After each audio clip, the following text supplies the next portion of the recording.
Hi guys, basically this is my second video.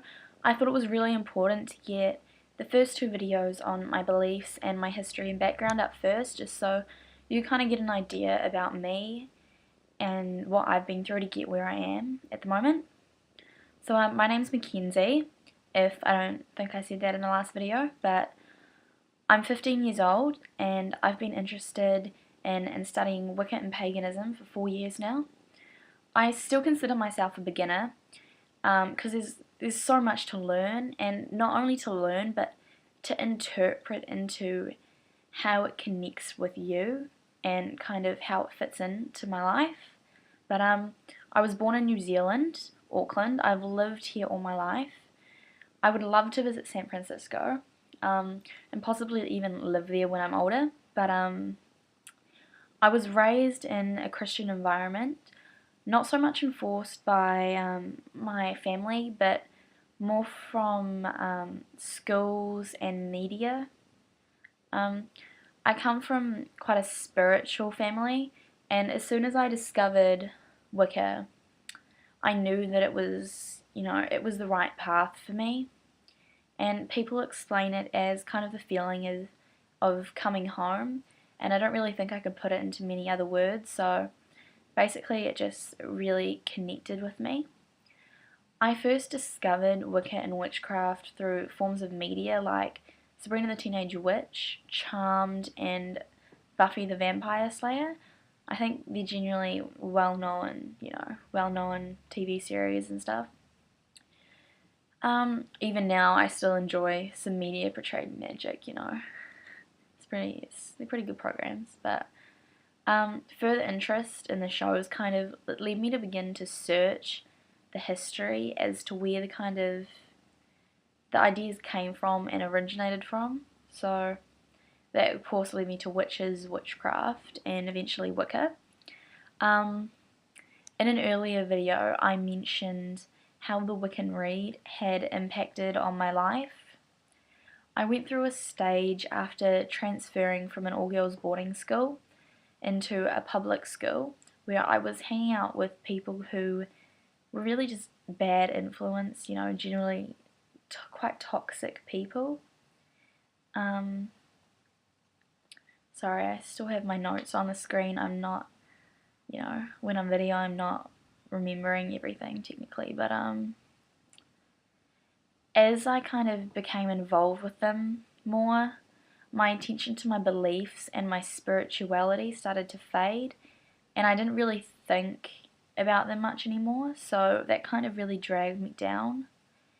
And I began to get dragged down in school and involved with skipping class and eventually drugs. So I was never a major, I'll just clear this up, I was never a major or addicted user, but it was enough to tie me down and begin a downfall in my reputation, not just with friends, but also with my respect for my family.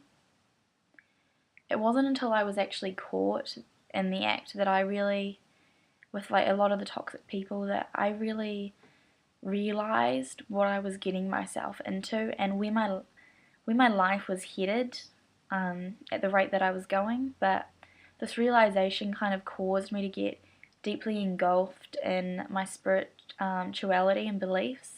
I then actually remembered the saying, "In it harm none, do what you will." I was not only harming myself physically and emotionally at the time, but my actions were actually impacting and emotionally harming the people around me who I hadn't really been taking much notice of lately.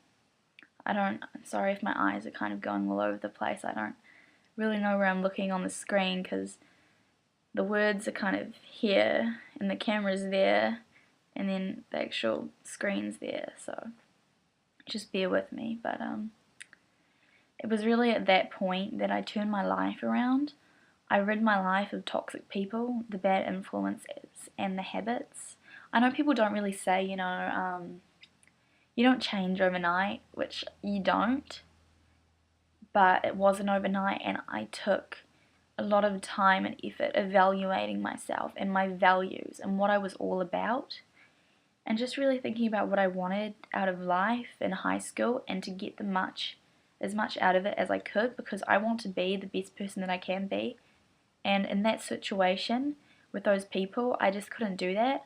I mean, they're not bad people. They make some bad choices, and that wasn't really where I wanted to be. So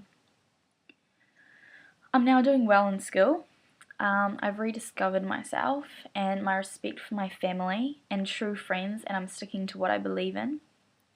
Unfortunately, due to some bad media portrayal, a portion of the Christian church, and obviously, the lingering thoughts on evil, devil worshipping witches who have been deceived and tempted by Satan, I've had to remain in the broom closet at school and with the portion of people who don't know me very well, because there are still some lingering reputation, which is unfortunately an after effect of making bad decisions like that. But yeah, my cat's asleep on me. But yeah, so I'd like to go on to just some background on my interests and my skills, but I'd like to go on to university to study commerce and law. But I feel that due to the majority of politicians and business people focused on corporate greed, I'll kind of maybe have to take my skills and my interests kind of into a different area of it. So maybe like something kind of like human rights, and basically just trying to be the best person that I can be and focus on decisions and changes that really need to be made in the corporate and political world in order for us to strive in the basically the continuously changing environment, because it's never staying the same with the amount of cars. And I mean, I saw this video once. It was, I guess, basically graphing. I know you're saying, ugh, graphing, how boring, but it was actually quite interesting. It was a graph about kind of back in, I think it was kind of like the Renaissance time, so quite a long time ago, but on the weather patterns they had and kind of the heat wave that came across them.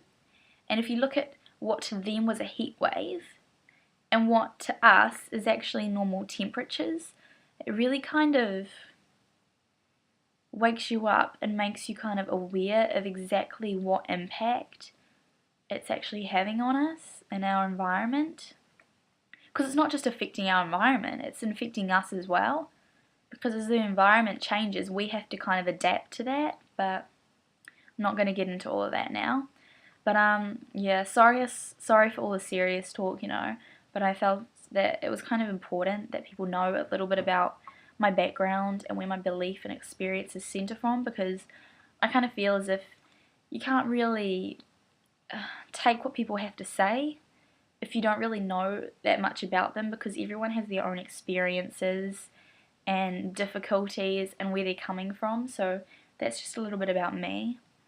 And I think, like most people starting out, I was looking up a lot of people on YouTube and that kind of thing. So I'd like to post a couple more videos later on, hopefully regularly, but post some videos, kind of trying to really, I find a lot of the videos, they don't explain it too well. It's kind of what feels right for you, and that's completely correct, but it doesn't really help much. So I'll talk more about that, and my next video I will probably do on YouTubers who inspire me, because there are truly some amazing people out there, and I think those links will really help people watching these videos to kind of, if you haven't found some of the people already, basically I'll talk about that. So thanks for watching. Check back soon for the next video.